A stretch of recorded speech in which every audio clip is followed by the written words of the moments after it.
సాయి కృష్ణ వ్యవహారంలో CI Nagaraju arrest కు రంగం సిద్ధమవుతోంది. 1-2 రోజుల్లో అదుపులోకి తీసుకునే అవకాశం ఉందని తెలుస్తోంది. ఆ తరువాత న్యాయస్థానంలో హాజరుపరచనున్నారు.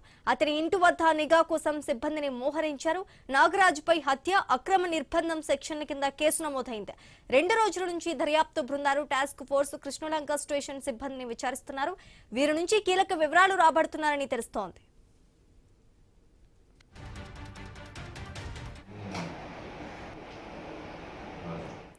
ఏసీపీ దైవ ప్రసాద్ నేతృత్వంలోని దర్యాప్తు బృందం కృష్ణలంక స్టేషన్లో పలువురిని విచారించారు. వారి నుంచి స్టేట్మెంట్లు నమోదు చేశారు.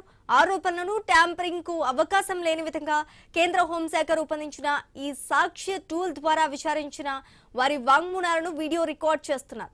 మార్కాపురం నుంచి సాయి కుమార్ ను తీసుకువచ్చిన 3 టాస్క్ ఫోర్స్ సిబ్బంది కృష్ణలంక కానిస్టేబుల్ తో కూడిన బృందాన్ని నిన్న మరోసారి పిలిపించి విచారించారు. టాస్క్ ఫోర్స్ ఏడీసీపీ లతా కుమార్ని 2వ రోజు విచారించారు. దాదాపు 12 మంది నుంచి వివరాలు తీసుకుని వాంగ్మూలాలను రికార్డ్ చేసినట్టుగా తెలుస్తోంది. ఏసీపీ బృందంతో పాటు అన్ని కోణాల్లో దర్యాప్తు కోసం మరో 4 బృందాలను నియమించారు. బస్టాండ్ ప్లాట్ఫామ్లపై అనాథ శవాల గురించి విచారించారు. సీసీ కెమెరాల్లోని దృశ్యాలను పరిశీలిస్తున్నారు.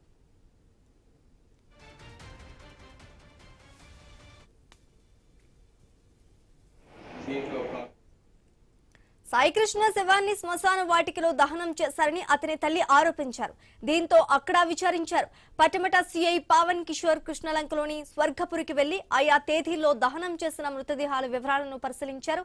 మృతదేహాల వివరాలు నమోదు చేసిన పుస్తకాన్ని పరిశీలించారు. ఆపరేటర్ భాష, కాటికా పరిశివ మొబైళ్లను స్వాధీనం చేసుకున్నట్టుగా తెలుస్తోంది.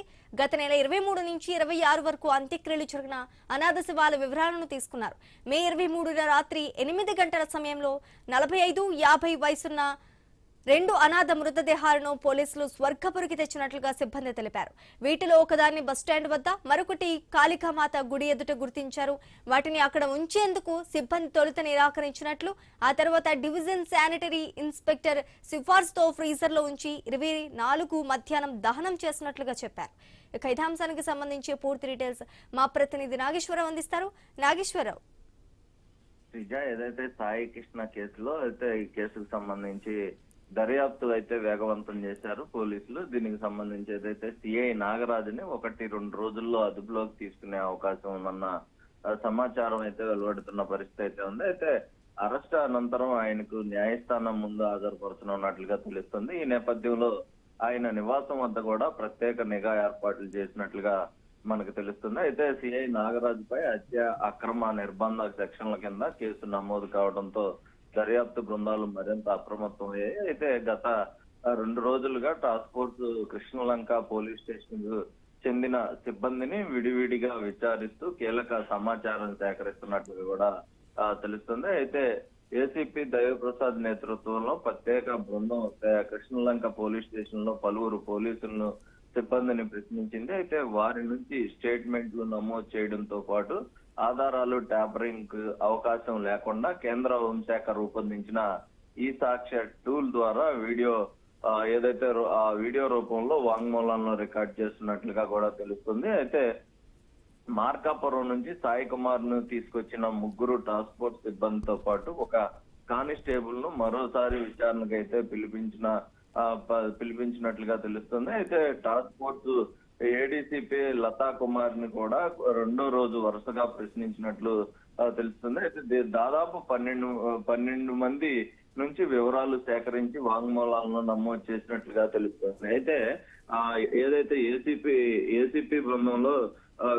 ఏసీపీ బృందంతో పాటు మరికొన్ని కోణాల్లో దర్యాప్తు జరిపేందుకు మరో 4 ప్రత్యేక బృందాలను కూడా రంగంలోకి దించారు. సాయి కృష్ణ ఆచూకీకి సంబంధించి బస్టాండ్ ప్లాట్ఫామ్ల వద్ద అనాథ మృతదేహాల వివరాలను కూడా పరిశీలించడంతో పాటు వివిధ ప్రాంతాల్లో సీసీ కెమెరా దృశ్యాలను కూడా క్షుణ్ణంగా పరిశీలిస్తున్నట్టు తెలుస్తుంది. అయితే ఇదిలా ఉండగా తన కుమారుడు మృతదేహాన్ని శ్మశాన వాటికలో రహస్యంగా దహనం చేశారంటూ కూడా సాయి కృష్ణ తల్లి చేసిన ఆరోపణలకు సంబంధించి కేసులో మరో కోణాలని తెరపైకి తీసుకొచ్చాయి. అయితే ఈ నేపథ్యంలో దర్యాప్తు అధికారులు కృష్ణలంకలో స్వర్గపూరి శ్మశాన వాటికలో కూడా విచారణ చేపట్టిన పరిస్థితి అయితే ఉంది. అయితే పట్టమట సిఐ ఏదైతే దీనికి సంబంధించి స్వర్గపూరి శ్మశాన వాటికి వెళ్లి సంబంధిత తేదీల్లో దహనం చేసిన మృతదేహాల రికార్డులను అయితే ఆయన పరిశీలించారు. అక్కడ నిర్వహిస్తున్న నమోదు పుస్తకాన్ని కూడా తనిఖీ చేయడంతో పాటు శ్మశాన వాటిక ఆపరేటర్ భాష,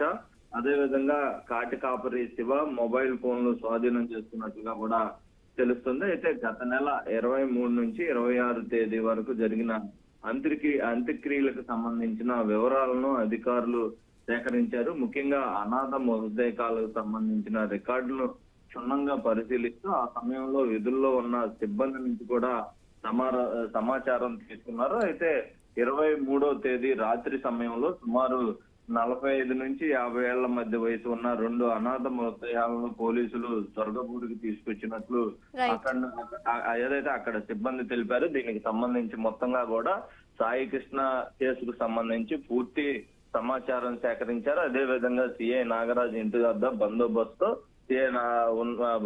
ఏర్పాటు చేసిన పరిస్థితి అయితే ఉంది పోలీస్ ప్రకారం. అయితే సిఐ నాగరాజుని కోర్టుకు అయితే హాజరుపరిచే 1-2 రోజుల్లో అవకాశాలు ఉన్నట్లుగా మనకి అర్థం అవుతుంది. ఈ అంశాలన్నిటిపై కూడా దర్యాప్తు సంస్థలు మరింత లోతుగా అయితే విచారణ అయితే కొనసాగిస్తున్నాయి. Sreeja, right, thanks for the update Nageswararao.